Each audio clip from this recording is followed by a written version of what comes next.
شاہ صاحب یہ آج جن کو آپ اپنا امام مان رہے ہیں نا، پتہ ہے ان کا عقیدہ کیا ہے؟ یہ اہل بیت کو معصوم ماننے والا اور انبیاء سے افضل ماننے والا رافضی ٹولہ ہے۔ یہ میں نہیں کہہ رہا، آپ خود دیکھ لیں۔ غرق ہو جا ظالماں نہ بھونک توں، اے حباب فاطمہ نہ بھونک توں، سانب کے رکھ کوڑ امکان خطا، سانب کے رکھ کوڑ امکان خطا، تو جو ہے ماندی خطا نہ بھونک توں۔ دیکھا آپ نے، اہل بیت سے امکان خطا کی بھی نفی کر دی۔ سانب کے رکھ کوڑ امکان خطا۔ صرف یہی نہیں، ان پاک ہستیوں کا مقام اور شان کا کیا کہنا؟ کون فاطمہ الزہرا جو سیدہ بھی ہے، جو جیدہ بھی ہے، جو طیبہ بھی ہے، جو طاہرہ بھی ہے، جو معصومہ بھی ہے، جو معصومہ بھی ہے، جو معصومہ بھی ہے، جو معصومہ بھی ہے۔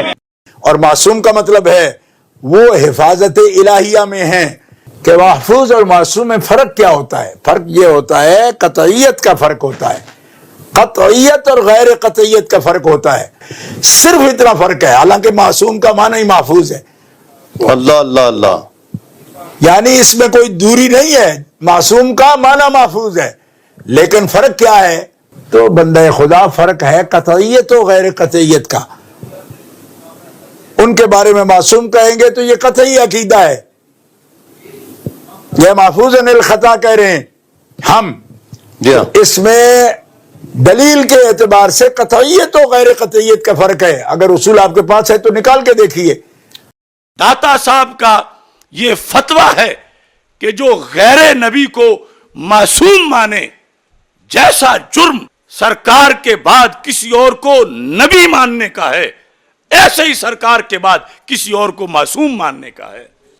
اور یہ سارے جو ہیں رافضیوں والی تقریریں کریں، داتا صاحب کہیں کہ معصومیت شرط نبوت ہے، اور یہ اپنی تقریروں میں پیسے بٹورنے کے لیے سیدہ پاک رضی اللہ تعالی عنہا کو معصومہ کہیں، بلکہ امکان خطا کا لفظ بولنے والے کو لعنتی اور اس کی ماں کو زانی کہہ دیا۔ تو جو ہے ماندی خطا نہ بھونک توں۔